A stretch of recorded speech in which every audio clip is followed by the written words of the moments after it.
the proof. So this one, using integrals, we will be solving in three ways. The first one using the double integral, second one using single integral, and by the way we do it to find the area of the circle when we have the equation of the circle, and the last one is through semicircle proof. So let me start with the first one. So the double integrals are used to find the volume generally. Let me give you the small introduction about it.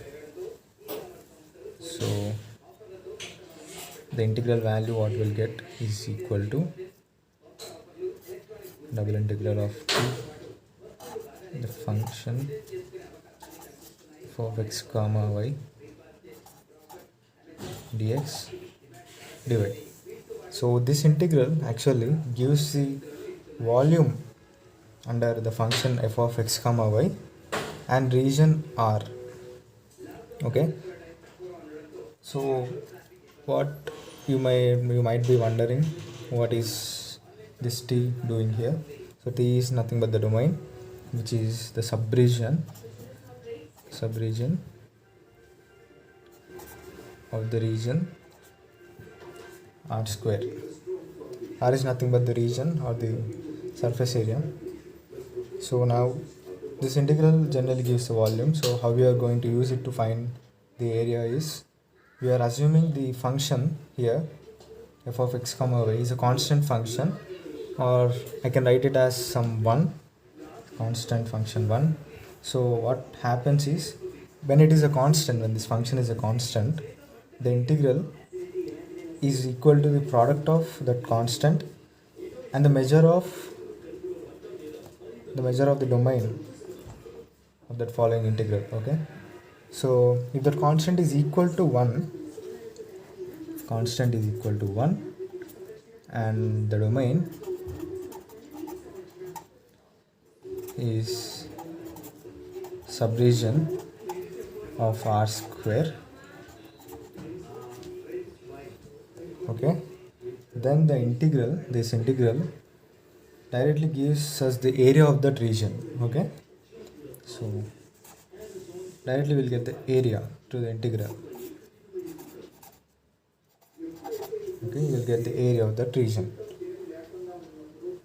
So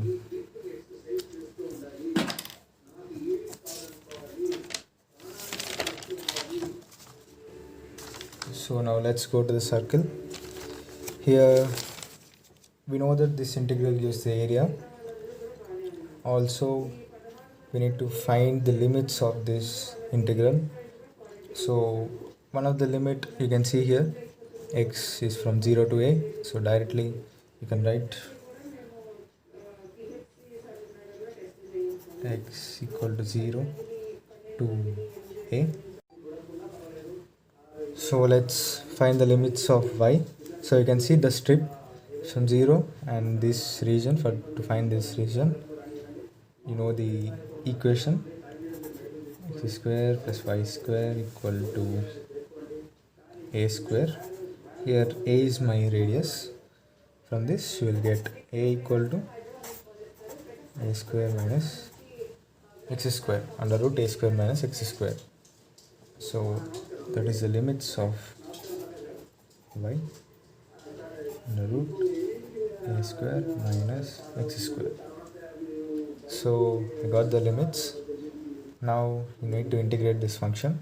So also this gives only this sector area, and to find out the area of the total circle you need to do into 4, multiply by 4, so that you will get the area of the whole circle. I'm going to multiply it by 4. So now 4, 0 to a, and first studied with y. So the limits are from 0 root a square minus x square dx. Let's go with that. it will be integration 0 to a square root of a square minus x square dx.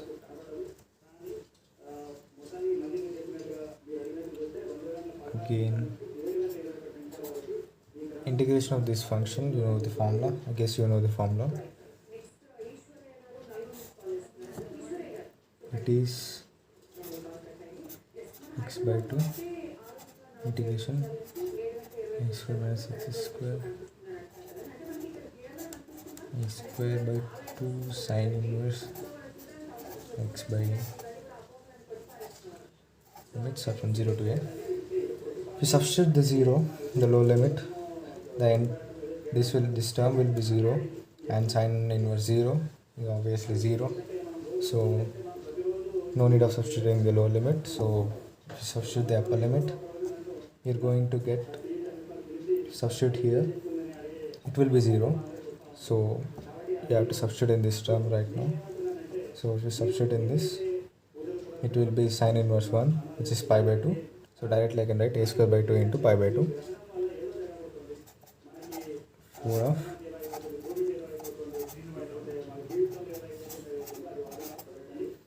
this gives you pi a square, where a is my radius.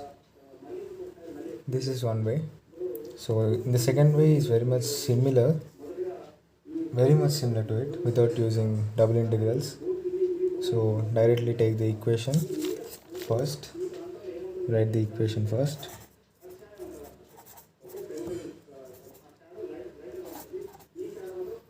Then write the equation for y.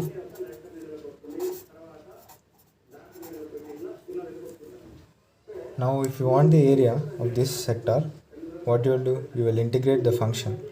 As I said in the fundamental theorem of calculus, you need to integrate this function right here.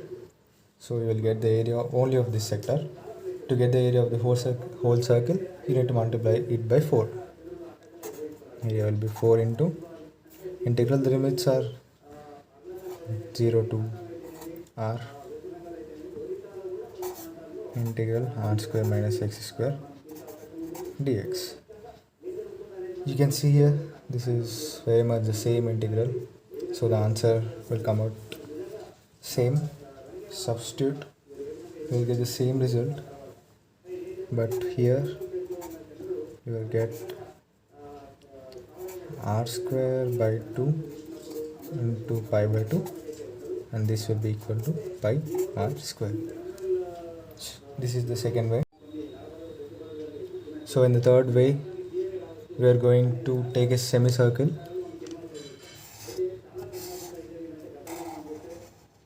This is our semicircle. So we'll find the area of the semicircle and we'll multiply it by 2. So we'll get the area of the circle. So even for this, directly the function will be y equal to r square minus x square. So you need to integrate it. This is the area of this semicircle. To find the area of the circle, you need to multiply it by 2.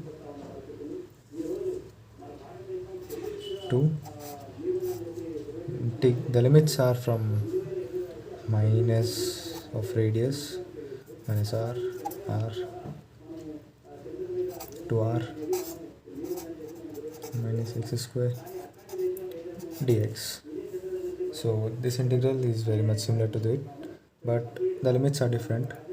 So if you're familiar with integrations, definite integrations, you can write this as 2 into 0 to r integral r square minus x square dx. Okay, so now this is the previous integral. You know the result, it will be r square by 2 into pi by 2, which is equal to pi r square. So these are the three ways using integrations, which are very much similar to each other, but I came in a very different approach. So let's now go to the final way.